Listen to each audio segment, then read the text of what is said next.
completely unique. What we do know, though, is over the last several years, we continue to see this kind of violence, these kinds of mass shootings all over our country. And what the president was saying, both last night and today, is that inaction is just not an option.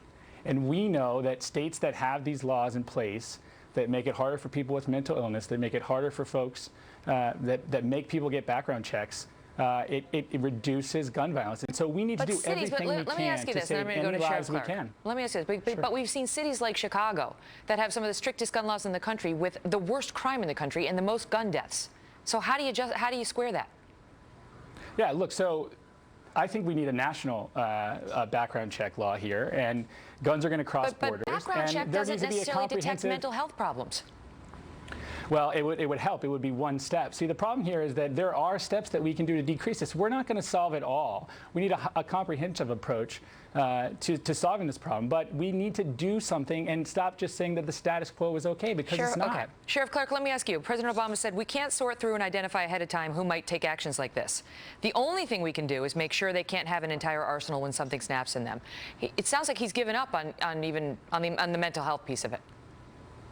Well, first of all, we have ample evidence of the president usurping his authority under the Constitution in relation to what he just said. Look, I get tired of being lectured by somebody who has basically a platoon of armed individuals that cover him and his family, and rightfully so, but on a daily basis, while he expects the rest of us here at ground level, average citizens, ordinary citizens, to have to outsource their personal safety to the government. I'll answer your question, what law could be changed. We should get rid of these gun-free zones.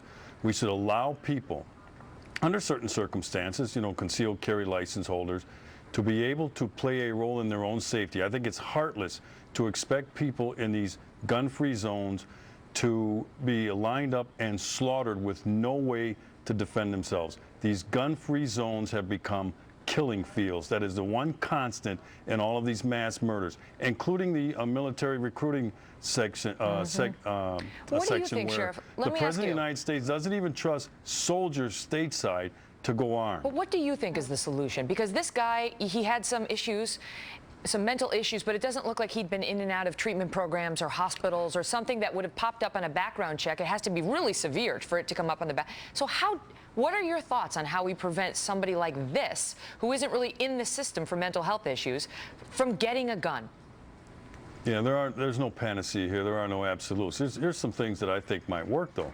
First of all, we're not going to ever eliminate the likelihood of something like this happening again, okay? Unfortunately, we're an open society.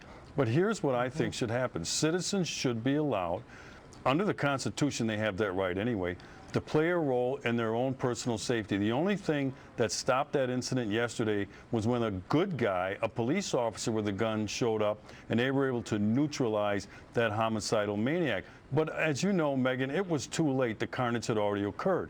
So if somebody, what we can do is mitigate. In other words, this guy comes into the class and starts lining people up. 1, 2, 3 people, even an armed security guard. I think this is the craziest thing in the world for a student to have to rely on an unarmed security guard for their safety. But if there's 1, 2, or 3 people with a firearm in that classroom, a lot of that carnage could have been avoided. Not all of it, maybe. Okay. Maybe he gets off a shot or two, and then that's about it. Guys, thank you. Thank you, Megan.